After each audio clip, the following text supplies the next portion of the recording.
मानव संसाधन व्यवस्थापन याच्यातला आपण जो पार्ट पाहिला होता मागच्या लेक्चरला, ज्याचा व्हिडिओ पण मी टाकलेला आहे, तो होता मानव संसाधन व्यवस्थापनाचं महत्व.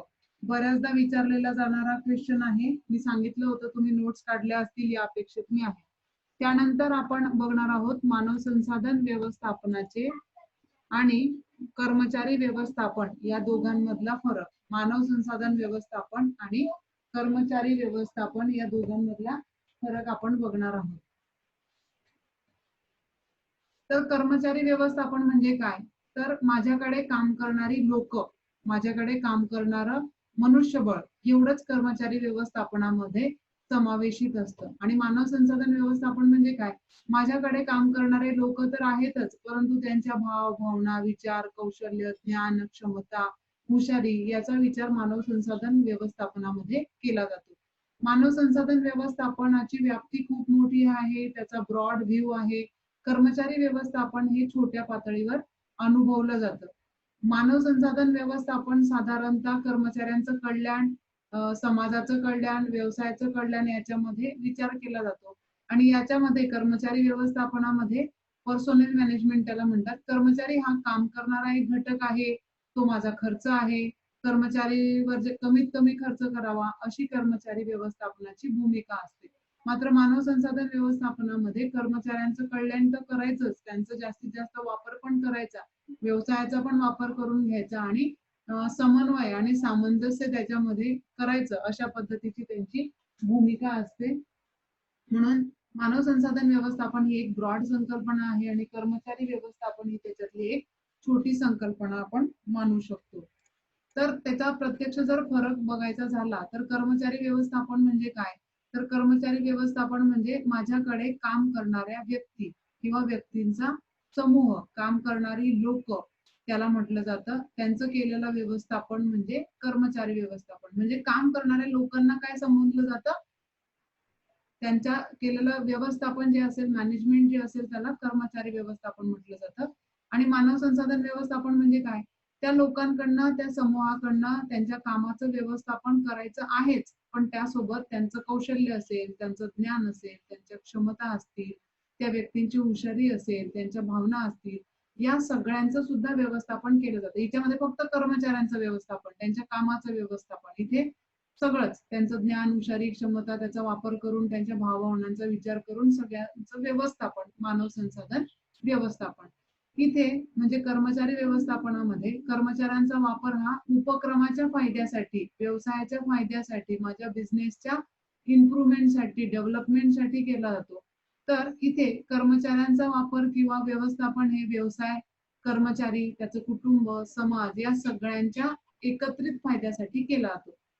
म्हणजे इथे कुणाचा फायदा? फक्त व्यवसायाचा फायदा बघितला जातो. इथे कुणाचा फायदा बघितला जातो? व्यवसायाच्या सोबतच कर्मचारी, कर्मचाऱ्यांचं कुटुंब, आपण ज्या समाज राहतो त्या समाज, सगळ्यांचाच एकत्रित फायदा या ठिकाणी बघितला जातो. नंतर इथे कर्मचाऱ्यांना हा उत्पादनाचा घटक मानला जातो, म्हणून त्यांना मजुरी दिली जाते, त्यांना वेतनाच्या स्वरूपात पैसे त्यांचं मोजमाप केलं जातं. म्हणजे माझ्याकडे काम करणारा एक उत्पादनाचा घटक आहे. जसं आपण इतर उत्पादनाचे घटक पाहिले, श्रम, भूमी, संयोजन, भांडवल. त्याच्यामधला श्रम हा एक घटक उत्पादनाचा घटक आहे एवढंच म्हणून त्याच्याकडे बघितलं जातं आणि त्याला वेतन किंवा पैसा दिला जातो. मात्र मानव संसाधन व्यवस्थापनामध्ये त्याला पगार तर दिलाच जातो, परंतु त्याच्या काय सामाजिक जाणीवा आहे, त्याचं मन काय आहे, त्याचा भाषा काय आहे, त्याचं समाधान काय आहे, याचा सुद्धा याच्यामध्ये विचार केला जातो. म्हणजे संपूर्ण त्या व्यक्तीच्या, कर्मचाऱ्याच्या सर्व बाजूंचा विचार मानव संसाधन व्यवस्थापनात केला जातो. नंतर हा उत्पादनाचा घटक असल्यामुळे मानव संसाधन किंवा कर्मचारी हा खर्च म्हणून त्याच्याकडे पाहिला जातो. म्हणजे कर्मचाऱ्यांना जे काही आपण देणार आहोत तो माझा खर्च आहे, म्हणजे व्यवसायाचा तो खर्च आहे आणि आपण खर्च काय करतो? कमीत कमी करण्याचा प्रयत्न करतो. म्हणून खर्च म्हणून हा घटक बघितला जातो आणि त्या खर्चावर नियंत्रण ठेवलं जातं. त्यांचा पगार असेल, त्यांना दिलेल्या सेवा सुविधा असेल, या सगळ्या एक खर्चाचं बाब, एक्सपेन्सेस म्हणून पाहिलं जातं आणि त्याच्यावर कंट्रोल, नियंत्रण ठेवलं जातं. मात्र मानव संसाधन व्यवस्थापनामध्ये त्याच्याकडे रिसोर्स म्हणून पाहिलं जातं किंवा नफा मिळवून देणारा घटक म्हणून पाहिलं जातं, इन्व्हेस्टमेंट म्हणून त्याच्याकडे पाहिलं जातं, गुंतवणूक म्हणून त्याच्याकडे पाहिलं जातं. आपली गुंतवणूक म्हणजे काय? त्याच्यावरनं आपल्याला मिळणारा परतावा असतो, आपल्याला काहीतरी त्या गुंतवणुकीतून बेनिफिट मिळणार असतो. म्हणून मानव संसाधन व्यवस्थापनात कर्मचारी हा गुंतवणुकीचा घटक मानला जातो, म्हणून त्याच्यावर कंट्रोल केला जात नाही. जेवढा आपण त्याच्यावर खर्च करणार आहोत त्या गुंतवणुकीवर आपल्याला चांगला परतावा मिळणार आहे, ही अपेक्षा मानव संसाधन व्यवस्थापनात असते. मात्र कर्मचारी व्यवस्थापनात पर्सोनल मॅनेजमेंटला तो एक्सपेन्सेस म्हणून पाहिला जातो आणि त्याच्यावर नियंत्रण केलं जातं. नंतर कर्मचारी व्यवस्थापनामध्ये जो काम करतोय आपल्याकडे कर्मचारी, ती आपली एक वस्तू आहे, ती आपली सामुग्री आहे, ती आपलं यंत्र आहे असं म्हणून त्याच्याकडे पाहिलं जातं. आणि आपल्याला केव्हा जेव्हा लागेल तेव्हा आपल्याला कर्मचारी खरेदी करता येतील, त्याचा वापर करता येईल असं गृहीत धरलं जातं. म्हणजेच काय, एक वस्तू म्हणून कर्मचाऱ्यांकडे पाहिलं जातं. मात्र इथे वस्तू म्हणून न बघता रिसोर्स म्हणून म्हणजे संसाधन म्हणून त्याच्याकडे बघितलं जातं आणि त्याची जोपासना करण्याचा प्रयत्न त्या ठिकाणी केला जातो. म्हणजे कर्मचारी व्यवस्थापनामध्ये त्याला एक यंत्र समजलं जातं, केव्हाही विचारलं केव्हाही विकत घेता येईल असं त्याला समजलं जातं. मात्र इथे त्याला संसाधन रिसोर्स समजला जातो आणि रिसोर्स म्हणजे काय, तर तो संपणारा एक घटक त्या ठिकाणी मानला जातो. म्हणून मानव संसाधन व्यवस्थापनामध्ये जेव्हा आपण दोघांचा मधला फरक बघू तेव्हा कर्मचारी व्यवस्थापन ही एक छोटी संकल्पना आहे. त्याच्यामध्ये कर्मचाऱ्यांची साधारणतः जास्त विचार न करता व्यवसायाचा विचार केला जातो. मानव संसाधन व्यवस्थापनात मात्र व्यवसाय, कर्मचारी, त्याचं कुटुंब आणि एकंदरीत समाज या सगळ्यांचा विचार या ठिकाणी केला जातो. म्हणून आताच्या काळात मानव संसाधन व्यवस्थापन ही संकल्पना रूढ झालेली आहे किंवा मोठ्या प्रमाणात स्वीकारली गेलेली आहे. हा सेकंड पॉइंट. थर्ड पॉइंट आपला आहे मानव संसाधन व्यवस्थापकाची भूमिका. मग आपण त्याला म्हणू role of human resource manager. आता मानव संसाधन व्यवस्थापकाला जर तुम्ही बघितलं तर त्याला कर्मचाऱ्यांच्या भरतीपासून त्याच्या निवृत्तीपर्यंतची अनेक कार्य करायची आहेत. म्हणजे कर्मचाऱ्यांना नेमायचं आहे, त्यांना काम सोपवायचं आहे, त्यांना रोजगार द्यायचा आहे, त्यांना प्रशिक्षण द्यायचं आहे, कर्मचाऱ्यांकडून वेगवेगळ्या प्रकाराने कनिष्ठ वरिष्ठ स्तरावरील कर्मचाऱ्यांकडनं काम करून घ्यायचं आहे, त्यांना मालकाने जसं सांगितलं ते निरोप पोहोचवायचे आहेत आणि व्यवसायाचा विकास घडवायचा आहे. कशाच्या आधारावर, कर्मचाऱ्यांचं सहकार्य मिळवून त्यांचा विश्वास संपादन करून मानव संसाधन व्यवस्थापकाला योग्य ती कार्यवाही करावी लागते. मग हे सगळं कार्य करताना त्याला विशिष्ट प्रकारच्या भूमिका बजवाव्या लागतात, कार्य विशिष्ट प्रकारची करावी लागतात. त्याच्यामधली पहिली भूमिका त्याची असते संघटनात्मक नियोजन आणि विकासाच्या स्वरूपात त्याचं भूमिका. आता व्यवसायाची काही पूर्वनिर्धारित उद्दिष्ट असतात, म्हणजे आधीच ठरवलेली उद्दिष्ट असतात. ती उद्दिष्ट जर पूर्ण करायची असतील तर नियोजनाच्या माध्यमातून मानव संसाधन व्यवस्थापकाला कर्मचाऱ्यांकडनं काम करून घ्यावं लागतं. जर नियोजन नसेल, म्हणजे अल्पकालीन आणि दीर्घकालीन उद्दिष्ट पूर्ण करायची असतील तर कर्मचाऱ्यांचं नियोजन करून ती उद्दिष्ट आपल्याला पूर्ण करावी लागतात आणि ती नियोजनाच्या माध्यमातून करावी लागतात. मग संघटना म्हणजे लोक जी कामं करतात समूहाने एकत्र, त्यांचा निवडलेला दिलेला स्तर, त्यांची तयार केलेली रचना, स्ट्रक्चर, त्याला आपण संघटनात्मक रचना म्हणतो. या संघटनात्मक रचनेचं केलेलं नियोजन आणि त्याच पद्धतीनं केलेला विकास याच्या माध्यमातून कर्मचारी व्यवस्थापन करण्यासाठी मानव संसाधन व्यवस्थापकाला संघटनात्मक नियोजन आणि विकासाच्या माध्यमातून स्वतःची विशिष्ट भूमिका त्या ठिकाणी पार पाडावी लागते. यासाठी मग कर्मचाऱ्यांकडनं सहकार्याची भूमिका ते करतात, सदृढ वातावरणाची निर्मिती त्या पद्धतीने ते करतात. कारण तुम्हाला जर संघटन चांगलं करायचं असेल किंवा त्याचा विकास जर तुम्हाला करायचा असेल तर तुम्हाला त्या ठिकाणी लोकांकडनं सहकार्य मिळवायचं आहे, लोकांकडनं सहकार्य प्राप्त करायचं आहे आणि सहकार्याची भावना वृद्धिंगत झालीच तरच तुम्ही चांगल्या सदृढ वातावरणाची निर्मिती तिथे करू शकतात. म्हणूनच पहिली भूमिका त्याची आहे संघटनात्मक नियोजनाची आणि विकासाची भूमिका. दुसरं आहे मनुष्यबळ नियोजन. नियोजन म्हणजे काय, कोणतं काम कोणी केव्हा कसं आणि कशा प्रकारात करायचं आहे, किती वेळात करायचं आहे याचा लेखी आराखडा म्हणजे नियोजन होय. मनुष्यबळाचं नियोजन म्हणजे काय, तर उपक्रमात कार्य करण्यासाठी योग्य व्यक्ती निवडणं, त्या व्यक्तीला योग्य ते काम देणं आणि योग्य ती व्यक्ती निवडण्यासाठी केलेला लेखी आराखडा, त्याला आपण नियोजन असं म्हणू. कारण आपल्याला जर उद्दिष्ट पूर्ण करायची असतील दीर्घकालीन आणि अल्पकालीन, तर कर्मचारी योग्य निवडला गेला तरच आपण योग्य ते काम योग्य वेळेवर पूर्ण करू शकू. आणि मनुष्यबळ नियोजन जर मानव संसाधन व्यवस्थापक करत असेल तर चांगल्या पद्धतीनं कामाची पूर्तता होऊ शकते. मग जर कर्मचारी मनुष्यबळाचं नियोजन करायचं असेल तर त्याला काय करावं लागतं? भरतीच्या संदर्भातील नियोजन, निवड, नियुक्ती, बदली, बढती, पदोन्नती, कार्यपरिचय असेल, कार्यमुक्ती असेल किंवा त्याची निवृत्ती असेल, या सगळ्यांच्या स्वरूपात वेगवेगळे निर्णय घेऊन त्याला विशिष्ट अशी भूमिका त्या ठिकाणी पार पाडावी लागतात. योग्य कामासाठी योग्य व्यक्ती त्या ठिकाणी मिळावी यासाठी त्याला नियोजन करावं लागतं. ही त्याची दुसरी भूमिका. तिसरी भूमिका आहे कर्मचाऱ्यांच्या प्रशिक्षणाच्या संदर्भात आणि कर्मचाऱ्यांच्या विकासाच्या संदर्भात. कोणतेही काम चांगल्या पद्धतीने कौशल्यपूर्ण करायचं असेल तर कर्मचाऱ्यांना प्रशिक्षण म्हणजे ट्रेनिंग देणं खूप गरजेचं आहे. म्हणजेच कोणतं काम चांगलं होऊ शकतं, ते काम करण्याचं ट्रेनिंग जर आपण घेतलं तर ते काम चांगलं होऊ शकतं. आणि असं ट्रेनिंग देण्याचं कार्य सुद्धा मानव संसाधन व्यवस्थापकाला करावं लागतं. आणि जर ट्रेनिंग घेऊन कर्मचारी काम करत असेल, प्रशिक्षणाच्या माध्यमातून काम करत असेल तर व्यवसायाचा विकास होतोच, त्याच पद्धतीने कर्मचाऱ्यांचा सुद्धा विकास त्या ठिकाणी होऊ शकतो.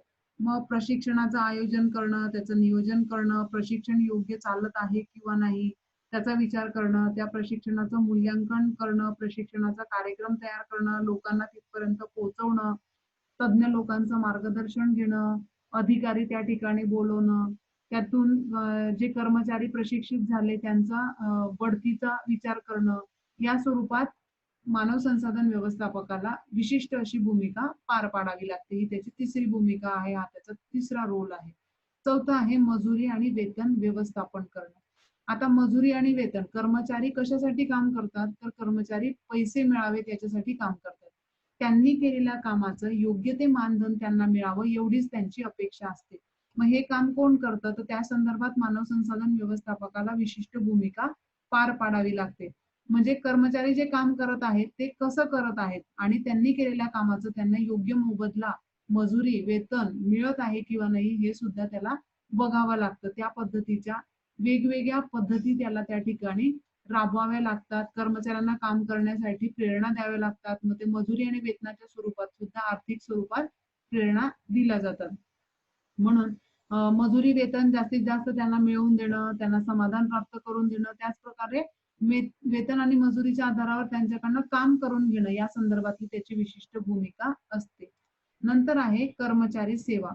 आता जर तुम्हाला कर्मचाऱ्यांशी चांगले संबंध वृद्धिंगत करायचे असतील आणि का चांगले संबंध, आपले जर कर्मचाऱ्यांशी संबंध चांगले असतील तरच ते आपल्याला चांगल्या पद्धतीने सपोर्ट करतात, आपलं म्हणलेलं ऐकतात, आपण सांगितलेलं काम सांगितलेल्या पद्धतीने सांगितलेल्या वेळात पूर्ण करतात. म्हणून मग कर्मचाऱ्यांना सेवा प्रदान करणं. कोणतीही सेवा असेल तर कर्मचाऱ्यांचे अपघात न होऊ देणं, त्यांच्या सुरक्षिततेकडे लक्ष ठेवणं, त्यांना मनोरंजनासाठी खेळ उपलब्ध करून देणं. बऱ्याच ऑफिसेसमध्ये टीव्ही असतात बघा, कधीतरी मॅचेस, क्रिकेटच्या मॅचेस त्यांना बघण्याची संधी दिली जाते. नंतर त्यांना बक्षिसं दिले जातात, वेतनेतर भत्ते दिले जातात, मॅचेस वगैरे खेळांचं आयोजन केलं जातं. आपण म्हणतो ना आपली जशी गॅदरिंग असते तशा पद्धतीने त्यांना पण काही सांस्कृतिक कार्यक्रमांचं आयोजन केलं जातं, कल्याणकारी योजना त्यांच्यासाठी राबवल्या जातात. या संदर्भात मानव संसाधन व्यवस्थापकाची महत्वाची भूमिका असते की कर्मचाऱ्यांना चांगल्यात चांगल्या सर्व्हिस प्रोव्हाइड करणं, सेवा प्रदान करणं, यासाठी कर्मचारी व्यवस्थापक किंवा मानव संसाधन व्यवस्थापक कर्मचाऱ्यांना सेवा प्रदान करण्याच्या स्वरूपात महत्वाचा भूमिका त्या ठिकाणी पार पाडतो. नंतर कर्मचाऱ्यांशी संबंध त्यांना मेंटेन करावे लागतात. या संदर्भात कोणती भूमिका असेल? कर्मचाऱ्यांशी साधारणतः मैत्रीचे, सहकार्याचे, सौहार्दाचे संबंध त्यांना प्रस्थापित करावे लागतात. तुम्ही जर प्रत्येक वेळेस त्यांना टॉर्चर करून काम सांगत असाल तर ते चांगलं काम करणार नाही. आणि तुम्ही त्यांच्याकडनं मित्रत्वाच्या भावनाने काम करत असाल तर कामगार संघटना सुद्धा तुमच्या बाजूने उभं राहतात. कामगार संघटना म्हणजे काय? कामगारांच्या हितासाठी त्यांनी स्वतः त्यांची स्थापन केलेली एक संस्था, संघटना, जी त्यांच्या मागण्या आपल्याकडनं पूर्ण करून घेते, अशी संघटना कर्मचारी संघटना असते. मग त्या कर्मचारी संघटनांशी सुद्धा चांगले संबंध प्रस्थापित करण्यासाठी विशिष्ट भूमिका मानव संसाधन व्यवस्थापकाला पार पाडावी लागते. मग काय करतो मानव संसाधन व्यवस्थापक? तर कर्मचारी आणि व्यवस्थापक यांच्यामधले मतभेद तो मिटवण्याचा प्रयत्न करतो. मतभेद जर झालेच तर त्यांचं परीक्षण करतो, त्याचं विश्लेषण करतो, ते मतभेद मिटवण्यासाठी प्रयत्न करतो. जे त्यांना सांगतो तसं स्वतःचं आचरण पण त्या पद्धतीने ठेवतो. शासनानं जी काही नियमावली तयार केलेली असेल त्याच नियमावलीत त्या लोकांकडनं तो काम करून घेतो. नंतर सामूहिक सौदेबाजी जे आपण बघितले ना कार्यांमध्ये सामूहिक सौदेबाजी करण्याचं तो कार्य करतो. वेतन, रोजगार यामध्ये कराराच्या संदर्भात जे ठरलेलं असेल त्याच पद्धतीने त्यांना तो मानधन देतो, मजुरी देतो, वेतन देतो. या संदर्भात त्याला कर्मचाऱ्यांशी चांगले संबंध प्रस्थापित करण्यासंदर्भात महत्वाची भूमिका पार पाडावी लागते. नंतर कर्मचाऱ्यांना अभिप्रेरित करणं म्हणजे त्यांना मोटिवेट करणं, चांगलं काम करण्यासाठी त्यांच्या मनात आत्मविश्वास निर्माण करणं, त्यांना चांगलं काम करण्यासाठी तयार करणं, त्याला अभिप्रेरित करणं असं म्हणतात. बऱ्याचदा आपल्याला माहिती नसतं की आपण काय करू शकतो, परंतु एखादा समोरचा व्यक्ती ती भावना आपल्या मनात जागृत करतो, त्याला आपण अभिप्रेरणा असं म्हणतो, मोटिवेशन असं म्हणतो. तर कर्मचाऱ्यांच्या मानसिकतेचं सर्वेक्षण करून त्या लोकांकडनं चांगलं काम करून घेण्यासाठी, त्यांच्यामधील क्षमतांची जाणीव त्यांना करून देण्यासाठी मानव संसाधन व्यवस्थापक त्यांना अभिप्रेरित करतो किंवा मोटिवेट करण्याची भूमिका त्या ठिकाणी पार पाडतो. तदनंतर आहे कर्मचाऱ्यांच्या नोंदी ठेवण्यासंदर्भात भूमिका. कर्मचाऱ्यांच्या नोंदी का ठेवाव्या लागतात? तर कर्मचाऱ्यांच्या संदर्भात जर तुम्हाला निर्णय घ्यायचे असतील तर त्यांनी कसं काम केलं, काय केलं, त्यांनी चांगलं काम केलं असेल तर त्यांची बढती करावी लागेल, त्यांना पुरस्कार द्यावे लागतील, त्यांची प्रशंसा करावी लागतील, त्यांना प्रमाणपत्र द्यावे लागतील, त्यांच्या बदल्या कराव्या लागतील. हे केव्हा? जर तुमच्याकडे नोंदी उपलब्ध असल्या तर.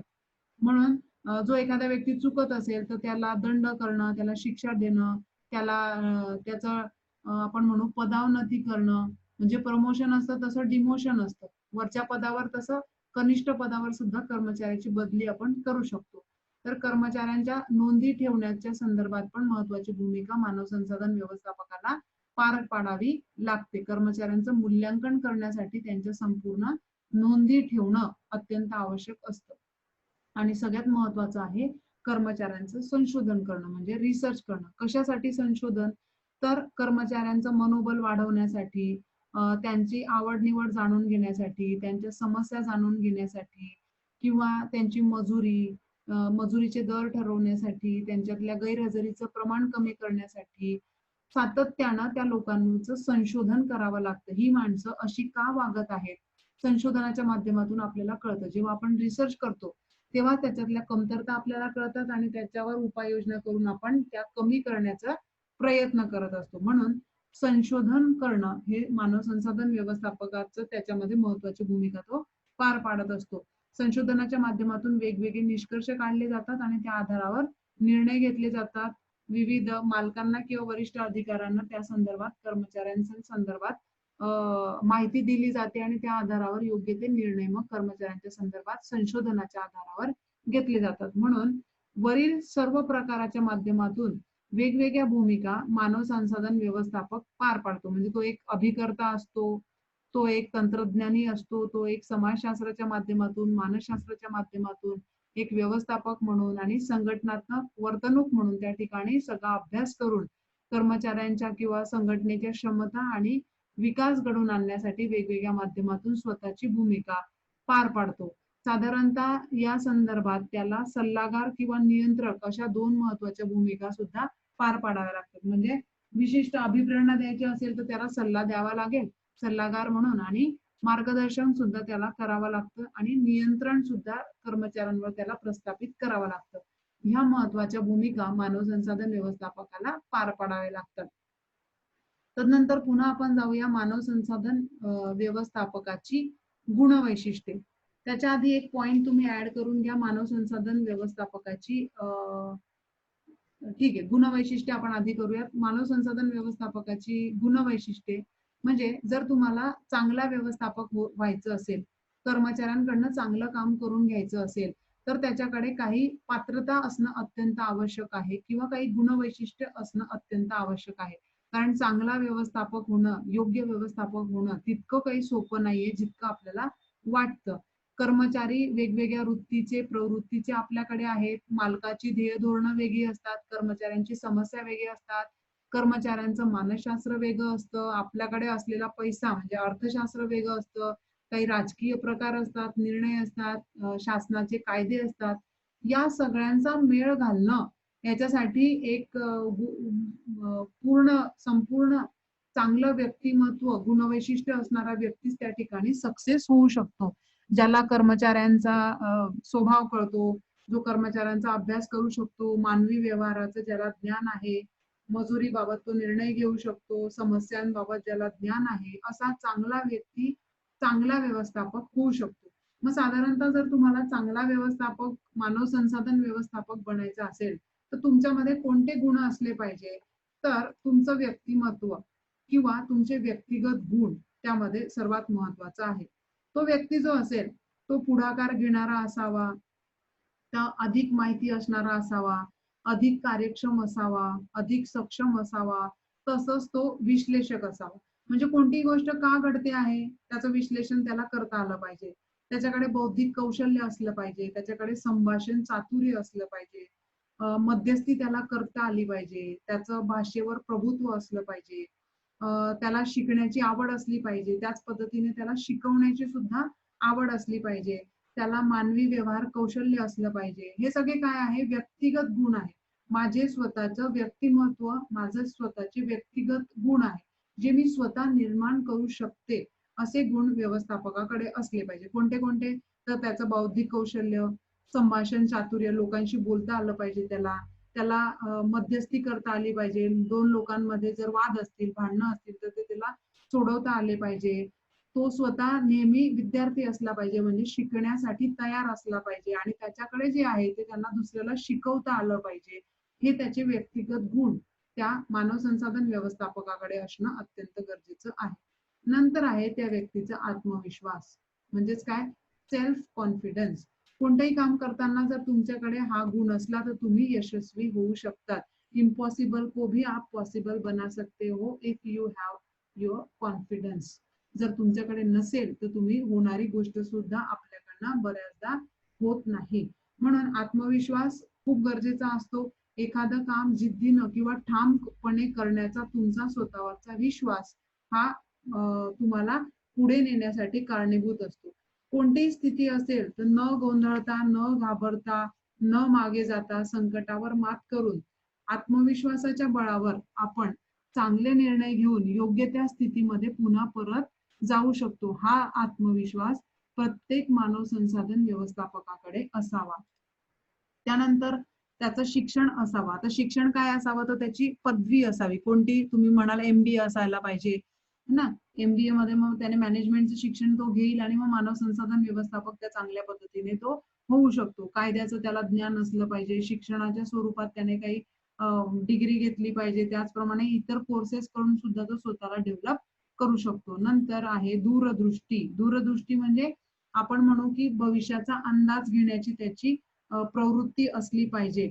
साधारणतः कर्मचाऱ्यांना काम सांगायचं आहे, काम करून घ्यायचं असेल, त्यांना सेवा, सवलती, फायदे करून द्यायचे असतील, त्यांच्या हिताचं जर आपल्याला रक्षण करायचं असेल, तर आपल्याला काय करावं लागेल? भविष्याबाबत आपल्याला साधारणतः अवगत असणं गरजेचं आहे. भविष्यात काय होईल?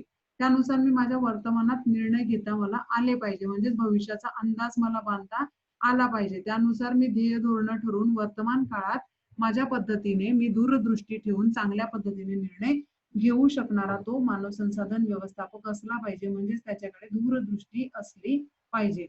तदनंतर आहे त्या व्यक्तीला तांत्रिक ज्ञान जसं महत्वाचं आहे तसं त्याला सामान्य ज्ञान सुद्धा असलं पाहिजे. नाहीतर कर्मचारी तुम्हाला लगेच गाशा गुंडाळून तुम्हाला घरी पाठवू शकतात.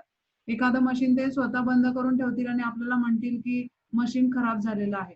जर तांत्रिक ज्ञान असेल तर मी स्वतः ती मशीन जाऊन याने काय प्रॉब्लेम क्रिएट केलेला आहे तो बघून मी स्वतः तो सॉल्व्ह करून ते काम पुन्हा चांगल्या पद्धतीने सुरू करू शकेल असं तांत्रिक ज्ञान माझं असलं पाहिजे. त्याचप्रमाणे त्या विषयाचं सामान्य ज्ञान मला असलं पाहिजे. जनरल नॉलेज मला त्या कामाच्या संदर्भात असलं पाहिजे. म्हणजे उत्पादनाबाबत, उत्पादन प्रक्रियेबाबत, तंत्रज्ञानाबाबत मला माहिती असली पाहिजे. मी जर तुमच्या कम्प्युटरवर कंट्रोल करत आहे तर मला कम्प्युटर आधी समजलं पाहिजे, आलं पाहिजे, चालवता आलं पाहिजे. तुम्हाला मी टॅली सांगते की तुम्ही टॅली करा आणि कंट्रोलिंग करताना तुम्ही मला म्हणाल की मॅडम इथे हे ट्रान्झॅक्शन होत नाही, तर मी तुम्हाला म्हणेल की नाही या पद्धतीने केलं तर होतं, म्हणजे मामा मत बनाव आहे ना, असं पण होऊ शकतं. म्हणून स्वतः त्याला तांत्रिक ज्ञान असलं पाहिजे आणि सामान्य ज्ञान असलं पाहिजे. नंतर तो उत्साही असला पाहिजे. कोणतेही काम करण्यासाठी स्वतःहून त्याची तयारी असली पाहिजे. इतका उत्साही तो व्यक्ती असला पाहिजे. नंतर त्याला दुसऱ्यांना अभिप्रेरित त्याला करता आलं पाहिजे, मोटिवेट करता आलं पाहिजे. त्याच्या शब्दामध्ये तितकी ताकद असली पाहिजे. लोकांना नंतर त्याने लोकांना जोडलं पाहिजे. मानव संबंधाची त्याने जोपासना केली पाहिजे. हे केव्हा असू शकतं? जेव्हा तो व्यक्ती इतरांशी चांगला बोलत असेल, चांगला वागत असेल, त्याची वागणूक प्रेमळ असेल, इतरांच्या चांगल्या गोष्टींचा तो विचार करत असेल, तर कर्मचारी त्याच्याकडे वळतात. अदरवाईज जर तो रागवून बोलत असेल, संतापून बोलत असेल, कामाचं ओझं टाकत असेल, तर मात्र मानव संबंध जोपासले जात नाहीत. म्हणून यशस्वी जर तुम्हाला मानव संसाधन व्यवस्थापक व्हायचं असेल, तर लोकांचे तुमचे संबंध चांगले प्रस्थापित करता आले पाहिजे. तदनंतर आहे तुमची बुद्धिमत्ता आणि विचारक क्षमता. उत्कृष्ट पद्धतीची बुद्धिमत्ता त्या व्यक्तीची असावी. त्याची उच्च बुद्धिमत्ता असली पाहिजे. कठीण गोष्टींचं व्यवस्थित आकलन त्याला आलं पाहिजे. कठीण परिस्थितीत त्याला चांगलं विचार करता आले पाहिजे. म्हणजे काही लोक बघा परिस्थितीला घाबरतात, डगमगतात. तर असं न करता सक्षम राहून विचार त्याला करता आले पाहिजे, निर्णय त्याला घेता आले पाहिजे. तदनंतर आहे समन्वय साधण्याचं कौशल्य. जी लोक आपल्या हाताखाली काम करत आहात त्या लोकांमध्ये समन्वय प्रस्थापित करणं. मालक वर्ग आणि कर्मचारी यांच्यामध्ये समन्वय प्रस्थापित करणं, एकोपा प्रस्थापित करणं, त्यांच्याकडनं काम करून घेणं, त्यांची कार्यशक्ती विशिष्ट दिशेनं वापरणं, या संदर्भात त्याला समन्वय करता आला पाहिजे. म्हणजे सलोख्याचे आणि मैत्रीपूर्ण संबंधातून तो समन्वय प्रस्थापित करू शकतो. आणि शेवटचं आहे चारित्र्य त्याचं उत्तम असलं पाहिजे. म्हणजे लोका सांगे ब्रह्मज्ञान स्वतः मात्र कोरडे पाषाण असं असता कामा नये. त्याला त्याच्याकडे बघून लोकांना असं वाटलं पाहिजे की मी असा असतो तर, मी असा झालो तर. म्हणजे त्याचं चारित्र्य ही गोष्ट सुद्धा त्याच्या संचलनामध्ये खूप महत्वाची भूमिका पार पाडते. मग साधारणतः या गुणवैशिष्ट्य असणारा व्यक्ती उत्कृष्ट व्यवस्थापक त्या ठिकाणी होऊ शकतो. पुढच्या लेक्चरला आपण आव्हानं बघणार आहोत. तुमची टेस्ट या चॅप्टरवर परवा होणार आहे. म्हणजे या चॅप्टरचे जेवढे काही व्हिडिओ टाकलेले आहेत ते तुम्ही बघावेत आणि त्याची टेस्ट तुमची परवा होईल. शेवटचा एक आव्हानाचा पॉइंट आहे तो नेक्स्ट लेक्चरला आपण कव्हर करूया.